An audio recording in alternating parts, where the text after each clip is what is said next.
तो हमने सारी चीजें मॉडलिंग में बेसिकली कर ली हैं। अब हम्म। हमें मेन जो चीज ग्रिलेज की, जिसकी वजह से ग्रिलेज एक्चुअल में वर्क करता है, हम्म। वो है प्रॉपर्टीज असाइन करना। बिल्कुल सही। अगर हम सही प्रॉपर्टीज देंगे जो एक्चुअल स्ट्रक्चर में होंगी, हम्म। उसी अकॉर्डिंग ग्रिलेज एक्चुअली फंक्शन करता है।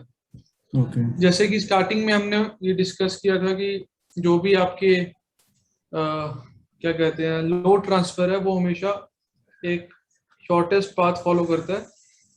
हम्म। शॉर्टेस्ट पाथ से मतलब कि लोअर स्टिफ मेंबर से higher stiff. Highest stiff member पे जाता है। और ये सिर्फ ब्रिजेस में ही नहीं है, ये हर जगह वैलिड है। जैसे कि आप बिल्डिंग्स का अगर केस ले लो, तो स्लैब जो है उसकी थिकनेस सबसे कम होती है उसमें। हम्म। स्लैब से फिर बीम्स में ट्रांसफर होता है लोड, हम्म। और बीम्स कॉलम पे सपोर्टेड होते हैं। हम्म। तो बीम कंपैरेटिवली स्लैब से, कॉलम्स मोर मोर और लेस बीम या बीम से ज्यादा स्टिफ रहते हैं। हम्म। तो this is how load actually takes place transferring के टाइम पे। हम्म।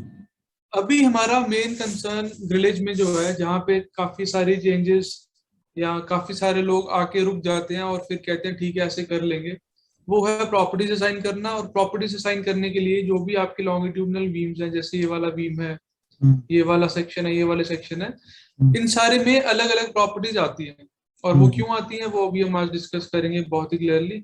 सो इन दिस हमने सारी चीजें मॉडल कर ली हैं। किसी भी चीज में इफ यू विल नोटिस, किसी भी मॉडलिंग में बिना प्रॉपर्टीज के कोई चीज वर्क नहीं करती है। तो हमने हम्म। सपोर्ट्स असाइन कर दी हैं, हमने प्रॉपर एज पर कर्व अपने स्ट्रक्चर को मॉडल कर दिया है। Now the biggest and the most important thing is the properties. Okay sir. फिर इस केस में अब यहाँ पे काफी सारी चीजें होती है। अब यहाँ पे एक बहुत इंपॉर्टेंट कॉन्सेप्ट आता है कि हमें कितनी विड्थ लेनी है, हम्म। और उस कॉन्सेप्ट को अभी हम यहाँ सीखते हैं। तो देखो, आपका अगर मैं क्रॉस सेक्शन बनाता हूँ, तो लेट्स से ये आपका डेस्क स्लैब है, और ऐसे करके सपोर्ट वाला सेक्शन नहीं बना रहा हूँ अभी, हम्म। ऐसे करके आपके पास बीम्स पड़े हुए हैं।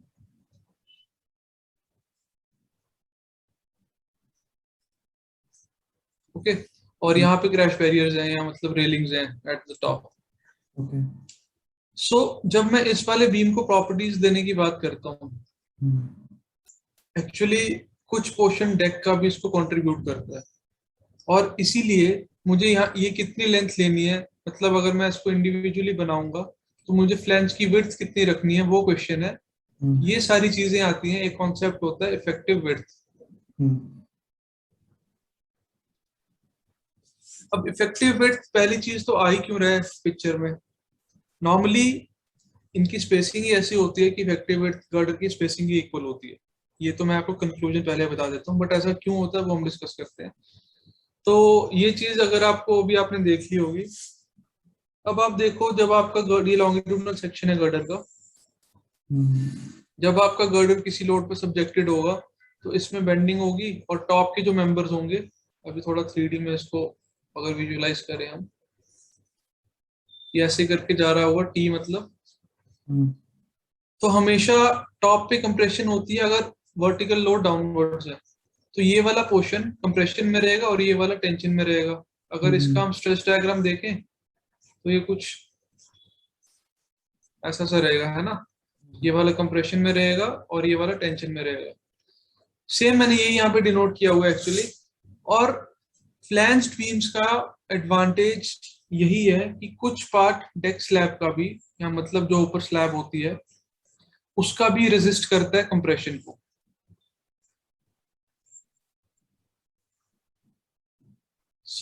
अगर आपके पास ये वाला पोर्शन पूरा कंप्रेस हो रहा है, तो उसमें सिर्फ बीम ही नहीं कंप्रेस होगा, हम्म। कुछ एक्सटेंड तक स्लैब भी उस कंप्रेशन को रेजिस्ट करने में हेल्प करेगी। But this is only the case जब आपकी सैगिंग हो रही है। अगर ओके। कंटिन्यूस स्ट्रक्चर है, अगर आपका कंटिन्यूस स्ट्रक्चर है, तो इस वाले केस में, एक सेकेंड, यहाँ पे टॉप पे हॉगिंग बेंडिंग मोमेंट आएगा, हम्म। और यहाँ पे तो नलीफाई हो जाता है एंड्स पे। इस वाले केस में इफेक्टिव विड्थ का कोई कंसेप्ट नहीं है, ये बहुत क्लियर होना चाहिए। नॉर्मली मैंने देखा है लोगों को, एक्चुअली सारे start most of the structures होते हैं सिंपली सपोर्टेड, जैसे कि मैंने एक एपिसोड में भी बताया था 80% स्ट्रक्चर सिंपली सपोर्टेड ही होते हैं। तो रूटीन में बंदे करते रहते हैं और उनको ये हो जाता है मन में कि इफेक्टिव विड्थ ही लगनी है तो वो यहाँ पे भी यूनिफॉर्म रहेगी, और वो उससे उसको डिजाइन भी करते हैं। मतलब I have seen people doing this. काफी आईआईटी के स्टूडेंट्स भी जब हमारे पास इंटर्नशिप पे आते हैं कंपनीज में, या मतलब as a training graduate engineer भी आते हैं, तो वो भी ये चीज कर देते हैं। हालांकि अगर आप एनपीटीईएल के नोट्स देखोगे वहां बहुत ही क्लियरली लिखी हुई है ये चीज। अगर आप किसी बुक में देखोगे, हो सकता मैंने है एक बुक बुक में भी में लिखी पढ़ा है हो। सर, अपने इसे पिलाई मेनन ने ही पढ़ा है ये चीज। क्या चीज? ये जो आप बता रहे हैं कि इफेक्टिव वेट के लिए, हाँ कंटिन्यूअस बीम के लिए इसमें कुछ कुछ दिया हुआ है सर। हाँ, पिलाई मैनन में भी डेफिनेटली हो गई। पिलाई मैनन, पिलाई मिस्टर पिलाई मैनन जो है वो एक्चुअली हमारे कुछ स्ट्रक्चर्स रिव्यू भी कर रहे हैं डीएफसीसीआईएल प्रोजेक्ट के, और कुछ टेस्टिंग वेस्टिंग करते रहते हैं। काफी चीजें इन्वॉल्व है हमारे इस प्रोजेक्ट में ना। इस प्रोजेक्ट की किसी और दिन मैं आपको डिटेल्स बताऊंगा अच्छी वाली, जो थोड़ी हटके है बाकी प्रोजेक्ट से। तो कुछ प्रूफ टेस्टिंग प्रूफ चेकिंग सिर्फ स्ट्रक्चर की नहीं, कुछ अलग टाइप के मटेरियल्स होते हैं, जैसे कपलर्स होते हैं।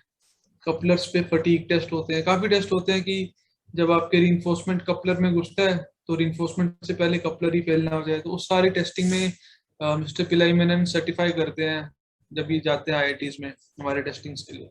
तो एनीवेज वो सब बाद में हम कभी डिस्कस करेंगे। मैं आपको ये बता रहा था कि कंटिन्यूस सपोर्ट्स पे फ्लैंज्ड बीम का कोई मतलब नहीं है। कंटिन्यूस सपोर्ट्स पे ऊपर आपके टेंशन रहेगी, तो एक्चुअली ये वाला जो पोर्शन है आपका, ये टोटल रेक्टेंगल बन जाएगा। तो कंटिन्यूस सपोर्ट्स पे टोटल रेक्टेंगुलर पोर्शन बनता है at at support condition, at support locations. But उसके आगे डेफिनेटली यहाँ पे कंप्रेशन होगी और यहाँ पे टेंशन होगी, तो वो इफेक्टिव बीम का कंसेप्ट आएगा। अब ये तो मतलब थोड़ा सा मेरे को आपको एक ब्रॉडन करना था, इसलिए मैंने ये डिस्क्राइब किया। इफेक्टिव विड्थ मैंने जैसे बताया कि टॉप स्लैब आपकी रेजिस्ट करती है, हेल्प करती है कंप्रेशन को रेजिस्ट करने में। बट क्योंकि ये बहुत दूर तक उस चीज को रेजिस्ट नहीं कर पाती है, कहने का मतलब ये है कि जो इस बीम के पास में पोर्शंस होंगे वो ज्यादा रेजिस्ट करेंगे कंप्रेशन को। ये तो बहुत अंडरस्टूड बात है। अगर जैसे जैसे हम दूर जाएंगे, जैसे ये वाले जो अभी मैं लेफ्ट राइट आगे वाले मॉड्यूल्स बना रहा हूँ, ये भी हो सकता है रेजिस्ट करें, but the level of resistance to compression वो एक्चुअली ग्रेजुअल नहीं होता, यूनिफॉर्म नहीं होता है, कुछ ऐसा सा होता है। मतलब यहाँ ये बीच वाले पोर्शंस, ये वाले पोर्शंस थोड़ा ज्यादा रेजिस्ट करेंगे, फिर ये वाले थोड़ा कम करेंगे, और ये वाले बहुत ही कम करेंगे। To take this thing into design, to consider this effect into design, हम अज्यूम करते हैं कि ये कर्व ना होके रेक्टेंगुलर, मतलब चाहे छोटा सा ही पोर्शन, बट टोटल एक रेक्टेंगुलर यूनिफॉर्म कंप्रेशन रेजिस्ट करे। इसीलिए इफेक्टिव विड्थ का कॉन्सेप्ट आया। अदरवाइज अगर आप if you are good enough in doing mathematical analytics या कॉम्प्लेक्स इक्वेशंस आप सॉल्व करना चाहते हो, तो आप ऐसे भी कर सकते हो जो एक्चुअल में होता है। सेम केस जब आप बोल्ट्स डिजाइन करते हो किसी कनेक्शंस के, या स्टील के या प्लेट गर्डर्स के, उसमें भी ये चीज होती है। बोल्ट्स जो पास होते हैं बिल्कुल सेक्शन के, वो बहुत अच्छे से सारी चीजों को रेजिस्ट करते हैं। जैसे जैसे दूर जाते जाते हैं तो उनमें भी एक ऐसा सा डिस्ट्रीब्यूशन आता है। इसीलिए वहां पे करेक्शन होती है। करेक्शन मतलब चेक्स होते हैं कि कहीं आपका लॉन्ग जॉइंट तो नहीं बन रहा है। लॉन्ग जॉइंट बनेगा तो फिर बाहर वाले बोर्ड्स का कुछ फर्क मतलब नहीं रह जाता है। तो ये सारी चीजें इंटर रिलेटेड है। कॉन्सेप्ट अगर आप एक बार समझ लेते हो तो हो सकता है वो अलग अलग जगह पे अप्लाई हो। तो अब इफेक्टिव विड्थ क्यों होती है ये हमें पता चल गया। दूर वाले स्लैब के मेंबर्स कम रेजिस्ट करेंगे कंप्रेशन को एज कंपेयर टू पास वाले मेंबर्स। तो हम एक वर्चुअल या एक हाइपोथेटिकल विड्थ अज्यूम करते हैं जो कि यूनिफॉर्मली कंप्रेशन को टेक अप करे। ऐसा इसलिए किया जाता है ताकि हमारे डिजाइन इक्वेशंस या एनालिसिस की इक्वेशंस जो हैं वो इजीली फॉर्मुलेट हो and they are easy to use with very less और very minimum errors in the total analysis.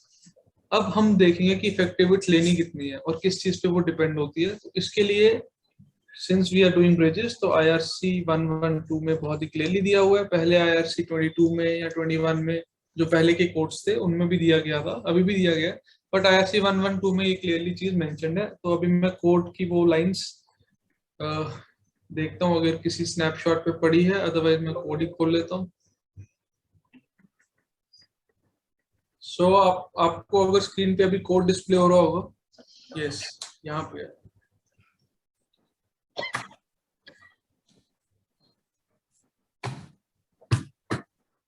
तो आप देखो यहाँ पे भी वही चीज जो मैं आपको बता रहा था, इफेक्टिव विड्थ का फंडा क्या है वो हमने देख लिया, बट अब उसको इवेल्युएट कैसे करना है ये हमें चीज देखनी है।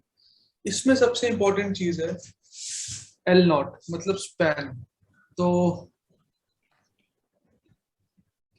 अब यहाँ देखो आप, बी इफेक्टिव टोटल वैल्यू है जो हमें चाहिए होगी, और ये this this and this web thickness, इसका समेशन है।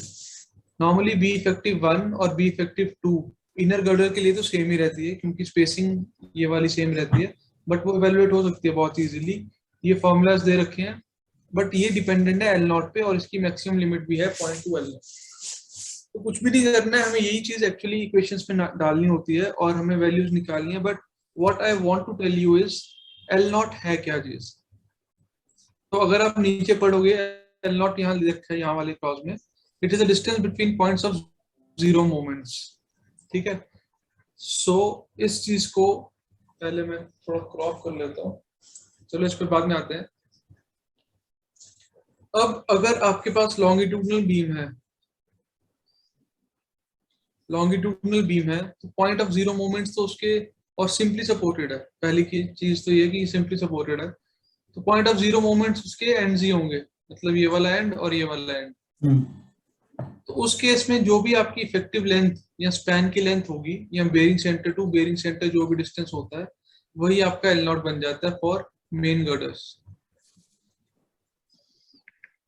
ठीक है, बट फॉर क्रॉस बीम्स, क्योंकि क्रॉस बीम्स हमारे केस में अभी गर्डर्स पे सपोर्टेड है, तो जैसे कि हमें पता ही है कि अगर कोई चीज कंटिन्यूस होती है तो यहाँ पे तो हॉगिंग आती है और फिर ऐसे करके कुछ ट्रेंड जाता है। तो हमारे जो पॉइंट ऑफ जीरो मोमेंट्स होते हैं वो ये होते हैं।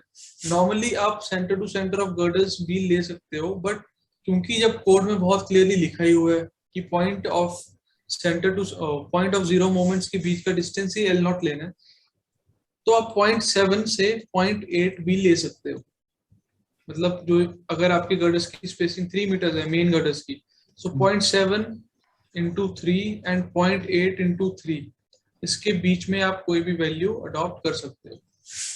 अब कोड में तो 0.7 लिखा है तो हम 0.7 ही लेंगे, बट कुछ टेक्स्ट बुक्स अगर आप देखोगे या कुछ ये जो डिटेल्ड एनालिसिस की बुक्स हैं ब्रिजेस की, उसमें आप देखोगे 0.8 भी लिमिट होती है।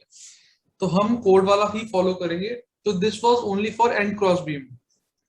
Now here is the catch, ये एंड क्रॉस बीम के ही लिए वैलिड है, बट जो आपके इंटरमीडिएट क्रॉस बीम्स होते हैं यहाँ पे, उसके लिए एल नॉट, ऑल्दो वो भी सपोर्टेड ही होते हैं, वो भी यहाँ पे सपोर्टेड होंगे जहां जहां पे गर्डर्स जा रहे हैं, बट उसके लिए जो एल नॉट होता है वो 0.7 टाइम्स स्पेसिंग नहीं होता है। और ये एक ऐसी चीज है जो काफी लोगों को नहीं पता होती है, और उसके लिए कुछ नहीं है, काफी लिटरेचर पढ़ना पड़ता है। इनफैक्ट कुछ डेक एनालिसिस की बुक्स में तो दिया ही होता है क्यों ऐसा होता है। आप में से कोई गेस करना चाहेगा ऐसा क्यों होता है? तो नीचे पॉइंट सपोर्ट अभी भी वही है, एल नॉट जो है it is the point between zero moments. Sir support ना होने के तो सर मूवमेंट नहीं आता होगा ना सर वहां पे ऐसा। और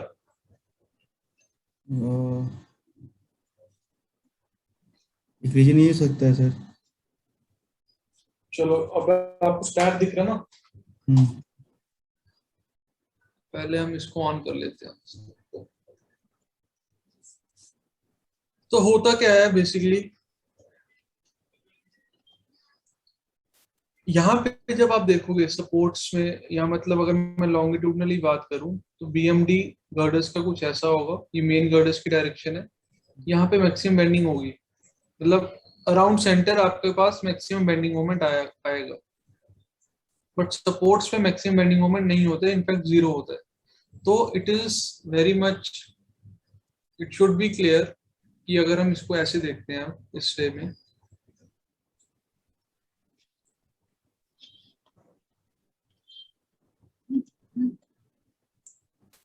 तो यहाँ पे अगर आप देखोगे, ये मैंने बनाई बेंडिंग मोमेंट की एक रफ सी diagram. Girders, these are the bending moment of main girders. तो अब देखो ये वाला ऑल्दो बीम्स पे तो सपोर्टेड है, ये वाला जो इंटरमीडिएट क्रॉस बीम्स हैं बीम्स पे तो सपोर्टेड है, बट जब आपका पूरा का पूरा सिस्टम ही नीचे झुक गया है, ये चीज समझ रहे हो? तो this is very much clear, this should be very much clear कि ये जो आपके क्रॉस बीम्स होंगे ये भी एक्चुअल में इस टाइम पे नीचे ही होंगे, मतलब वो सैग ही करेंगे, क्योंकि वहां पे इनफैक्ट अगर लाइव लोड नहीं भी चल रहा है सेल्फ वेट की वजह से ही, it is very much sure कि आपका बीएमडी ऐसा ही बनेगा मेन गर्डर्स का. और उस केस में क्योंकि वो वैसी जगह है, वैसी लोकेशंस पे पड़े हुए हैं कि अगर आप ओवरऑल ऊपर से देखोगे तो क्रॉस बीम्स नॉर्मली हो सकता है थोड़ी बहुत इनमें मोमेंट्स आए, but on a major portion जब इसका बीएमडी भी देखोगे तो आपको क्लियर हो जाएंगी चीजें, ये सैग ही करते हैं. तो इनके लिए पॉइंट ऑफ जीरो मोमेंट्स हमेशा एंड टू मतलब एंड ऑफ एक्सटीरियर गर्डर्स होते हैं. अगर ये 3 और 3 है तो इसके लिए L0 6 हो जाएगा. बट सपोर्ट पे ऐसा नहीं है, सपोर्ट पे आपके पास BMD 0 होते हैं मेन गर्डर्स के. तो इस केस में अगर ये झुकता भी है दिस एंड क्रॉस बीम, तो उसका हॉगिंग मोमेंट भी कंसिडरेबल होगा. तो यही इसके पीछे का लॉजिक है. अगर आपको इसके थोड़ा मतलब एनालिसिस या कुछ पैराग्राफ्स पढ़ने होंगे तो मैंने तो एक्चुअली हैम्बली और सुलाना दोनों पढ़ी थी पहले, उसमें ये दे रखा है, बट फिर भी मैं आपको वो पेज नंबर्स व्हाट्सएप कर दूंगा या इमेज स्नैपशॉट करके भेज दूंगा व्हाट्सएप पे सुबह मॉर्निंग में, तो आप उसको पढ़ सकते हो, उससे आपको हो सकता है ये चीज क्लियर हो जाए. दूसरी चीज ये है कि क्रॉस गर्डर्स को जैकिंग के लिए, एंड वाले क्रॉस गर्डर्स को जैकिंग के लिए उठाना पड़ता है, उस केस में भी उनका बिहेवियर थोड़ा अलग होता है as compared to inner cross beams. अब काफी बुक्स में इनको क्रॉस गर्डर्स नहीं कहा जाता, इनको डायफ्राम कहा जाता है, और एंड वालों को क्रॉस बीम्स कहा जाता है. तो this is all about nomenclature. हालांकि दोनों वही काम करते हैं जो हमने सबसे पहले डिस्कस किया था. पहली चीज यही थी कि जो डिफरेंशियल डिफ्लेक्शन है उसको थोड़ा कंट्रोल करते हैं. दूसरी चीज लेटरल स्टिफनेस डेफिनेटली प्रोवाइड करते हैं, जैसे कि अंकुर ने डिस्कस किया था. और तीसरी चीज ये है कि मेंटेनेंस के टाइम पे पूरे सुपरस्ट्रक्चर को जैक करने में ही हेल्प करते हैं. मतलब बेरिंग अगर रिप्लेस करनी है और अगर आपका क्रॉस बीम ही नहीं है तो आप या तो आपको फिर स्लैब तक वो जैक लगाना पड़ेगा, मतलब इतना बड़ा जैक, और उसके लिए स्लैब वैसे डिजाइन करनी पड़ेगी. बट अगर आपके पास क्रॉस बीम्स हैं तो आप यहीं पे जैक्स लगाओ, उठाओ सारा सिस्टम, बेरिंग्स रिप्लेस करो और उसको आराम से रख दो. तो क्रॉस बीम्स का डिजाइन इन्हीं दो चीजों पे गवर्न होता है. वो जब हम करेंगे तो उसको डिस्कस करेंगे. तो सबसे पहली चीज आज हमें इफेक्टिव विड्थ निकालना है और उसके बेसिस पे सारी प्रॉपर्टीज डिफाइन होंगी. अब सबसे आसान सा इंटरमीडिएट बीम जो है ये वाला, इसका क्रॉस सेक्शन बहुत ही सिंपल होगा. इसके लेफ्ट राइट में इक्वल इक्वल चीजें आएंगी. जब आप इफेक्टिव विड्थ निकालोगे भी तो आप देखोगे कि वो 3 मीटर्स ही आती है. So now we will discuss how to calculate effective width. और कर्व स्पैन्स में और स्ट्रेट स्पैन्स में और स्क्यू स्पैन्स में सबसे बड़ा डिफरेंस ये आएगा. आप अगर स्टार्ट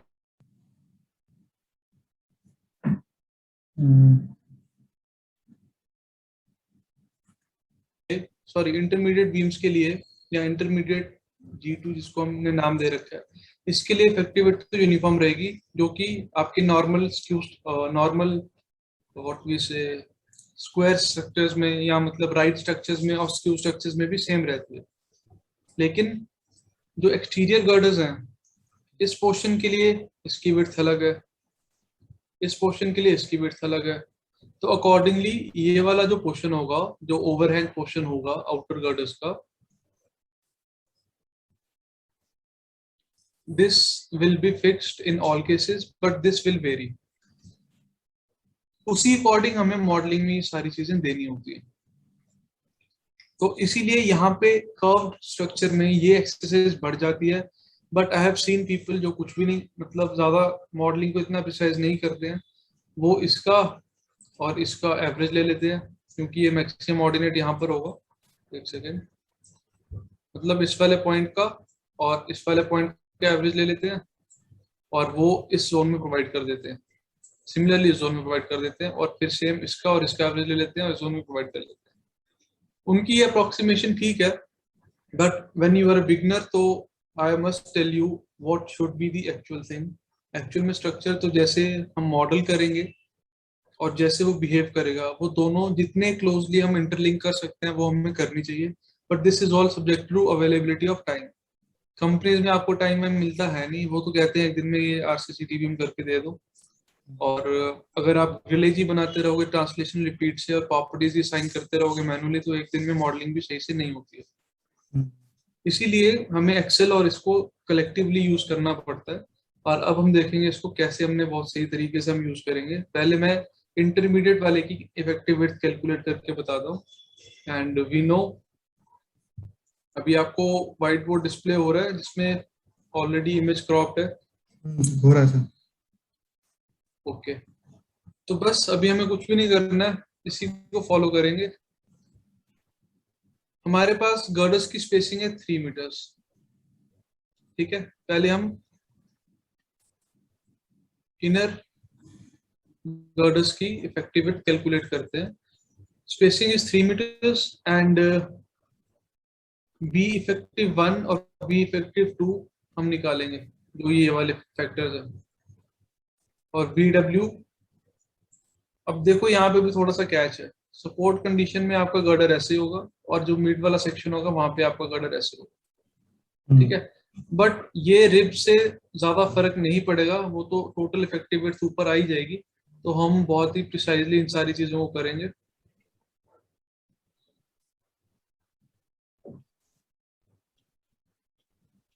ये मैंने इनर गर्डर का सपोर्ट सेक्शन बनाया, तो लेट्स से इसकी 600 थिकनेस है 0.6, तो ये वाली जो वैल्यू है बी डब्ल्यू, ये आपकी हो जाती है 0.6, ओके। और 0.2 ऑफ B1, अब B1 क्या चीज है यहाँ पे, अगर मैं इस इक्वेशन को फॉलो करता हूँ, B1 बेसिकली जो भी गर्डर सेंटर है, जैसे कि स्पेसिंग 3 है उसका हाफ है, अगर आप यहाँ से ऑब्जर्व कर पा रहे हो। गर्डर स्पेसिंग का हाफ है B1, मतलब 2B1 is equal to 3, 2B1 is equal to 3, so B1 will be 1.5, okay. तो B इफेक्टिव 1, ये क्या आना चाहिए, 0.2 times B1 that is 1.5 plus 0.1 times L naught, ये देख रहे हो ना आप, L नॉट लिखा हुआ। तो L नॉट हमारे केस में 18 मीटर्स का स्पैन है हमारा। 18 मीटर्स के स्पैन में, एक सेकेंड में कंफर्म कर लेता हूँ, 18 का ही तो था, 20 का तो हमने नहीं बनाया था। ये नहीं 18 का ही था। अरे ये तो गायब हो गया।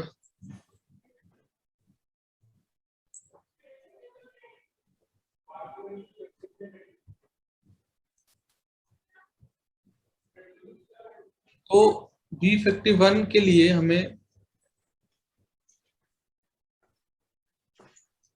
0.2 of 1.5 plus 0.1 times L not was 18 meters and this should be less than equal to 0.2 times L not. तो ये वैल्यू आपकी अगर कैलकुलेट हम करते हैं तो 0.2 टाइम्स 1.5 ये होता है 0.3 प्लस 0.1 टाइम्स 18 ये होता है 1.8, और ये होना चाहिए 0.2 टाइम्स 18 के less than equal, this is 3.6। तो आप देखो 0.3 प्लस 1.8 2.1 आ रहा है, जो कि लेस देन इक्वल 3.6 है। तो इस केस में क्या होगा, ये बी इफेक्टिव 1, मतलब ये वाली वैल्यू आ गई है 2.1। सिमिलरली बी इफेक्टिव 2, ये वाली भी आ जाएगी 2.1, और बीच वाली 0.6 थी। तो एक्चुअल में आपकी टोटल क्या आ रही है 4.8। बट ये वाला फैक्टर हमने देखना है, मतलब यहाँ दो कंडीशंस हैं। ये चीज क्लियर हो रही है आपको? हाँ हो रही है सर।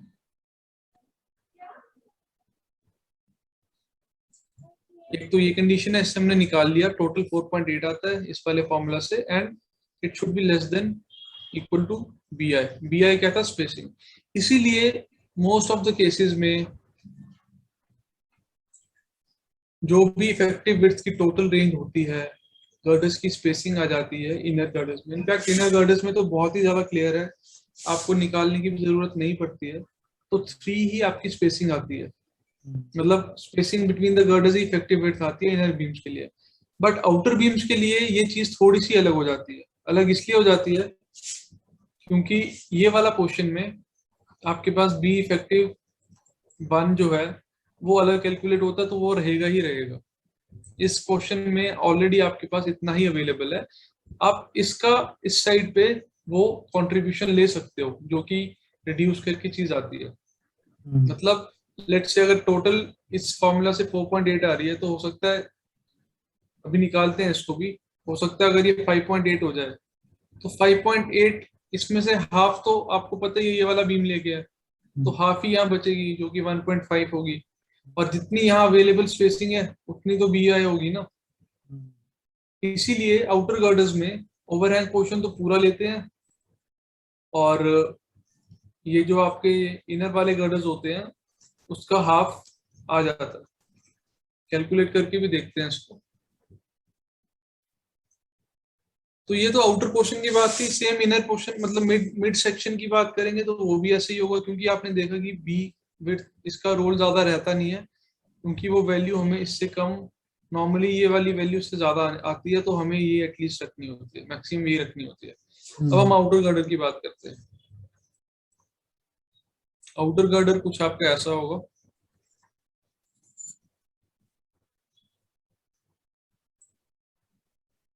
ये नॉर्मली आपकी स्लैब की थिकनेस 220 टू 225 या 200 एटलीस्ट होनी चाहिए। और ये मैंने अलग इसलिए बनाया है क्योंकि आउटर पोर्शन पे ये पूरा कैंटिलीवर होगा, एंड अगर आपका ओवरहैंग ज्यादा है तो जरूरी नहीं है कि ये थिकनेस और ये थिकनेस मैच करें। रूट की थिकनेस आपकी ज्यादा हो सकती है, टिप की भले ही आपकी सेम होगी, इसीलिए मैंने ये अलग से बनाया। तो इसकी इफेक्टिव विड्थ के लिए भी वही निकालना है। सबसे पहले बी इफेक्टिव 1 निकालेंगे हम। B effective 1 0.2 times B I plus 0.1 times L naught. This should be lesser of 0.2 L naught. And अगर आप राइट वाले पोर्शन के लिए इसकी मैं बात करता हूँ, बी इफेक्टिव 1 इसको अगर मैं मानता हूँ, तो सेम वही चीज आएगी। बी 1 1.5 था, and this is 0.1 L not 1.8 हो जाएगा, शुड बी लेस देन 3.6। ऐसे ही तो होगा। 4.8 शुड बी लेस देन 3.6, और ये वाला अगेन पिक्चर में आएगा, मतलब B1 वाला। तो फिर अगेन B1 यहाँ पे क्या हो जाएगा आपके पास 1.5। मतलब ये जो बी इफेक्टिव है ये इस केस में भी 1.5 हो जाएगी। लास्ट केस में भी यही थी, बट दोनों साइड 1.5 थी, इसलिए 3 कर दिया था हमने। ये चीज क्लियर है ना? बस यही इसी चीज को ध्यान में रखना है। और फिर अगर आप इस साइड आते हो तो इस साइड का B1 जो एक्चुअल ओवरहैंग होगा, मान लीजिए 1.75 होता है। अब इसका बी इफेक्टिव निकालते हैं हम। सेम ये वाला फॉर्मूला लगाते हैं, 0.2 ऑफ 1.75, क्योंकि इसके आगे कुछ है ही नहीं, तो ये पूरा ही B1 है इस वाले केस में, प्लस 0.1 ऑफ एल नॉट, और ये this sums to be 1.75 into 0.2 plus 0.1 into 1.8। तो ये वैल्यू आती है